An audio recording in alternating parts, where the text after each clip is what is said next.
Assalamu alaikum wa rahmatullahi wa barakatuhu, and welcome to the weekly live learning show with me, Hafiz Sha'ban, and welcome back to a new series, inshallah ta'ala. And in this new series is a very special series in the run-up to the month of Zil Hijjah, where we're going to be focusing on this blessed month of Zil Hijjah, and more specifically the blessed rite, the blessed fard of Hajj that Allah subhanahu wa ta'ala has prescribed for the believers, for the ones who are capable of performing the Hajj, inshallah ta'ala. Where do we start from when we're going to be discussing Hajj, right? So where do I start from? I intend to start off from preparing for Hajj, right? So today, inshallah ta'ala, I want to address this question, preparing for Hajj. And I want to break this down into different areas, right? So first, there's the mental preparation. Preparing for Hajj mentally, right? Preparing for Hajj spiritually. Preparing for Hajj physically, right? Three different aspects I want to cover. And you might be thinking, whoa, that's deep, man. I'm going for Hajj. I've made the intention for Hajj. I've paid my money. I've got my tickets. I've done my vaccination. That's all there is to it. Why do I need to go into all of this detail? And that's what I'm going to be discussing with you today, right? So mental preparation. Let me start off with a very basic question. Why are you going to perform Hajj? Right, why are you going to perform Hajj? Now you might think that this sounds so obvious, and you might think that why am I asking such a basic question? But wallahi, I really want to push you to answer this question that I'm asking you. Why, if you are preparing to go Hajj, why are you going to make Hajj? And I ask you, it's like Ramadan. When Ramadan comes and we talk about preparing for Ramadan, planning for Ramadan, some people just think, okay, Ramadan, it's the month of Ramadan, I'm just going to fast, I'm just going to pray Taraweeh, and that's it. What do I need to prepare? What do I need to plan? But that's the point. If we understand the value of Ramadan, we understand the value of Hajj, we would actually apply some real, thought process. We would be thinking about it. We would be preparing for it. We would be preparing mentally for it. And that is the same thing with Hajj. When we ask that question, why are we going to perform Hajj? We need to have a very clear understanding. We need to have a very clear mindset in terms of why is it that I want to go perform Hajj. And this is all part of preparation, because you need to mentally prepare yourself. You need to orientate yourself, right? You need to make sure your mental orientation, your physical preparation, your spiritual preparation is all aligned to achieve this particular objective. And that is why are you going to make Hajj, right? So what is your objective of performing the Hajj? What are you trying to achieve from it? What value do you assign to it? And that's what I said to you, is some people say that Hajj is like a once in a life journey. Once in a lifetime journey. But what does that mean, once in a lifetime journey? What does it mean, right? So we know that a lot of us, we respond to the call of Allah subhanahu wa ta'ala when Allah subhanahu wa ta'ala told Ibrahim alayhi salam, وَأَذِّن فِي النَّاسِ بِالْحَجِّ, and call the people, announce to the people to come and perform the Hajj.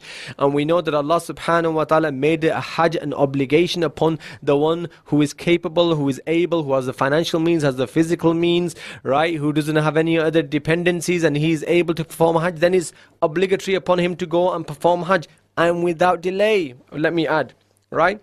And we know that a lot of us respond and we go to make Hajj and we perform Hajj because of the obligation that Allah subhanahu wa ta'ala has obliged us upon, which is fair enough. Some of us want to go and we want to visit the house of Allah subhanahu wa ta'ala. We haven't seen the house of Allah subhanahu wa ta'ala before. The oldest house that was established for the worship of Allah subhanahu wa ta'ala. We want to go and visit the blessed lands that Allah subhanahu wa ta'ala speaks so highly about in the Quran and in the hadith of the Messenger of Allah sallallahu alayhi wasallam. We want to see the birthplace of Islam for the first time, etc. So there could be multiple reasons, multiple objectives in our mind. Some of us want to go perform Hajj almost every year. Wallahi, I give you my personal experience. If I could and I was able to, I would love to go and perform the Hajj every year, because I have never experienced anything like the Hajj. I have never experienced anything like the Hajj, right? You can get married, you can have a child, you can graduate, you can be promoted. Let's look at all the different milestones that you may achieve in life, right? And you may even have gone and performed the Umrah. But the Hajj, wallahi, I'd say is the optimal. It's the peak. It's the pinnacle. It's right at the top. And I don't know of any experience which is like Hajj. Allahu Akbar. You can't describe it. When Allah subhanahu wa ta'ala, He describes the haram and the blessed lands, mathabata linnasi wa amna. Allah subhanahu wa ta'ala, He describes that the haram and the sacred precinct is a place which Allah subhanahu wa ta'ala has blessed. It is unique. It has that attraction. It has that pull. It has that atmosphere. It has that blessing. It has that barakah. And Allahu Akbar, Hajj is that, is multiplied. Is multiplied with the atmosphere around you, with the rites that you perform, with the people and the numbers, the sheer populace of the people. But the key thing is then add to that the mental preparation, the spiritual preparation, and you are mentally aligned, you are spiritually aligned, and you've been preparing yourself for this journey. That's when it becomes the greatest event in your life. If you are not mentally preparing, if you haven't spiritually prepared, if you haven't investigated, if you haven't looked into the history of Hajj, if you have not done any of that, then, are we really going to say, truly, honestly, right from the depths of my heart? Because anyone can say, wow, that was awesome, the Hajj was awesome. But from the truth and from the depth of the heart, was that the greatest experience in your life? That is my question. Wallahi, because for me and many others, take Malcolm X as an example, the Hajj is the greatest event in your life if you have truly aligned, if you're mentally aligned, you're spiritually aligned, and you're physically aligned. And that's why I'm saying it's so important. So that's about mental preparing for Hajj, mentally preparing for Hajj. Ask yourself these questions. Pose these questions to yourself. Make yourself answer these questions. Purify your thinking. Purify your intentions. Make them purely for the sake of Allah subhanahu wa ta'ala. Next part is also to do with the mental preparation for Hajj. What does it mean going to perform Hajj? What do you know about Hajj? What do you know about performing Hajj? Now, I ask these questions, and unfortunately, sometimes I know the answer to these questions. A lot of the times, there's people that are preparing themselves to perform Hajj, and you know what? They don't know how to make Hajj. They don't know how to perform Hajj. They think it's a very complicated subject matter, which it's beyond the capacity of the individual, the average individual. I need to go and refer to the sheikhs. I need to just follow the sheikh. Whatever the sheikh does, I will follow. Whatever the imam does, I will follow. Whatever my Hajj leader does, I will just follow him, and that's my Hajj. No, brothers and sisters, don't do that. Don't do that. Never do that. And preparing for Hajj and learning about the Hajj, it is not rocket science. It is not rocket science, it's not physics, it's not advanced maths, it's not chemistry, it's not biology. I struggle with biology, physics and chemistry, bro. But Hajj and performing Hajj is not complicated. Don't outsource the responsibility for performing Hajj, understanding how Hajj is performed, to someone else, your group leader. Your group leader is there to advise you, to share some thoughts and experiences with you, but you're the one who needs to perform Hajj, and majority of the time, believe me, you're going to be alone. Your group leader, he will not be able to stay with you throughout the performance of the Hajj. So therefore, you need to prepare individually yourself. You need to understand how Hajj is performed. And like I said to you, it's not rocket science, it's just 3 days of activities. 3 days of activities. Start from the 8th of Zil-Hijjah, 9th of Zil-Hijjah, 10th of Zil-Hijjah. What do I need to do on the first day, second day, third day? And read up on it. Read up on it. And read up how did the Prophet ﷺ perform the Hajj. I'm not going to go through the details today, right? But I'm going to give you a task to do. You need to prepare and you need to understand what is Hajj. How do I perform Hajj? How did the Messenger of Allah sallallahu alaihi wasallam perform Hajj? At what time did he go to Mina? At what time did he go to Arafah? When did he arrive at Arafah? What time did he arrive at Arafah? When do I go into Arafah? What time did he leave from Arafah for Muzdalifah? Why do I need to go to Muzdalifah at what time? Why do I need to stay at Muzdalifah? What do I do in the morning on the 10th? And so on and so forth. You need to be able to understand. You need to be able to answer these questions. You need to investigate these. You need to read up.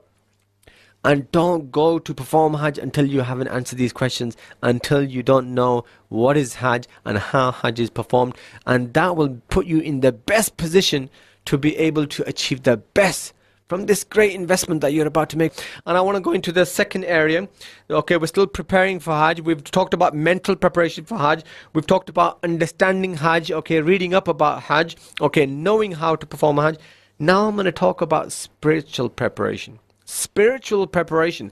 Now you might ask the question, what do you mean spiritual preparation for Hajj? How do I spiritually prepare for Hajj? Wallahi, brothers and sisters, right? Now, there's two sides of this argument. One side of the argument is some people say, I don't want to make Hajj yet because I'm not ready. Right? Now that is wrong, totally wrong. Right? You don't say I've got the physical means, I've got the financial means, but you know what, I'm not quite ready to perform Hajj yet. I'm not quite ready. Maybe I'm going to be ready in 10 years, 5 years, 15 years, when I'm a better Muslim, when I'm not sinning as much, when I'm praying 5 times a day, and so on and so forth. You know where I'm getting at, right? That is the wrong attitude to have, brothers and sisters, because wallahi, you don't even know you're going to be around for a day, for an hour, for a moment. Don't delay an obligation that is upon your neck. And that's what the scholars say. Don't delay. Of course, inshallah ta'ala, if Allah subhanahu wa ta'ala wills, I'm preparing to go Hajj this year with my mother, with my younger brother. Make dua for me. May Allah subhanahu wa ta'ala facilitate, accept, and make it a Hajj mabrur. But it doesn't mean I'm infallible. It doesn't mean I'm perfect. It doesn't mean I'm not making mistakes. It doesn't mean I'm not sinning. I'm making mistakes. I'm sinning. I'm falling short. I'm falling short. Consistently, I'm falling short. But consistently, I have to pull myself back up. Consistently, I'm falling. Consistently, I have to pull myself back up. I have to pull myself back up. And that is the nature of insan. In insan, forgetful, sinful, mistake. That's the nature of insan. It doesn't mean that, you know, that we don't perform Hajj. It doesn't mean I don't pray because I'm prone to making errors and mistakes. It means, yes, I recognize my weaknesses. I recognize my shortcomings. I have to work on my shortcomings. But if I've got the means, I'm going to make Hajj, inshallah. Make the intention for performing Hajj. But now spiritually prepare yourself. Recognize your shortcomings. I have to recognize my shortcomings. I have to recognize my deficiency. I have to recognize that, look, I'm sinning. I'm making this mistake. I'm making that mistake. I want to perform Hajj because I love going and performing Hajj. I want to perform Hajj. I want to go present myself in front of Allah subhanahu wa ta'ala. I want to follow in the footsteps of all the Anbiya before me. Right? And I realize I'm weak, I realize I'm deficient. So spiritually preparing myself is aligning, is recognizing my shortcomings, recognizing my mistakes, you know, submitting myself to Allah subhanahu wa ta'ala, weeping to Allah subhanahu wa ta'ala, asking Allah to help me. Oh Allah, if I'm short in the areas, I'm not praying 5 times a day, pray 5 times a day, pushing yourself, because you need to start preparing yourself. You're going to go for Hajj. How are you going to pray 5 times a day? When you come back, are you going to go back to praying 2 times a day? No. So you need to start preparing yourself now. You need to start recognizing these are obligations from Allah subhanahu wa ta'ala. Now, spiritually prepare yourself, align yourself mentally, align yourself spiritually. Start building that relationship with Allah subhanahu wa ta'ala. You're going to be the guest of Allah. You're going to be the guest of Allah subhanahu wa ta'ala. You're going to be responding to His call. If you can respond to His call and spend £5,000 and travel thousands of miles, why can't you respond to His call here in Luton, wherever you are, when Allah subhanahu wa ta'ala says, وَأَقِمِ الصَّلَاةَ لِذِكْرِ, establish the prayer for my reminder. The entire journey is nothing but the submission to Allah subhanahu wa ta'ala. Praise of Allah subhanahu wa ta'ala. You start praising Allah subhanahu wa ta'ala the moment you start leaving. The moment you leave your home, you're praising Allah.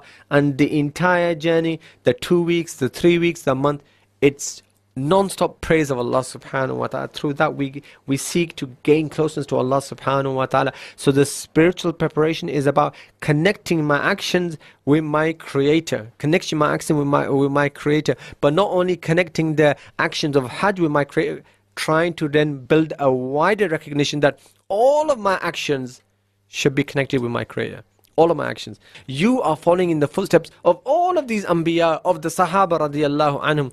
And that's why you need to prepare yourself even further. And then you realize, Allahu Akbar, this journey that I'm setting out upon, this is a journey which the prophets, this is the journey which the greatest of the prophets and the Sahaba radiallahu anhum all set out upon. And I'm following in their footsteps, inshallah ta'ala.